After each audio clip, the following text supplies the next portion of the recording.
Kitty Duterte umalma. Matapang na inakusahan ni Kitty Duterte ang mga otoridad ng illegal detention matapos arestuhin ng kanyang ama si dating Pangulong Rodrigo Duterte kasama ang ex-presidential daughter ang former president na umuwi ng Pilipinas matapos manatili sa Hong Kong ng ilang araw para sa isang event doon ng Filipino community. Sa pamamagitan ng kanyang Instagram story, pipinost ni Kitty ang litrato ng kanyang ama na may caption na illegal detention, no warrant of arrest.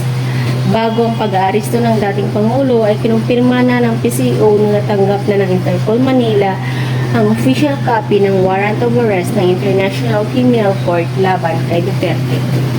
Narito naman ang reaksyon ng mga netizens sa official Facebook page ng Bandera. Pinagpapatay lang nito yung maliit pero ni isang drug lord walang hinuli kasi kasama sa protector. Paano magiging illegal yan ang kaso ng amo mo na naipal yan sa Haig ICC 8 years ago pa? Si Trillanes ang may akda niya kaya valid lahat ng isinampa niya. Tuwang-tuwa na naman mga adik at drug lords nito. Kay Duterte walang gutom, walang rape na naibalita mga bata. Safe ngayon kay BBM mga batang biktima sa bibig mo lang magawa. Ang kapag tataka naman ng mga ganyan, bakit kailangan arestuhin si Duterte? Bakit yung nangyayari ngayon na halos lantaran ng paggamit ng droga, bakit hindi aksyonan?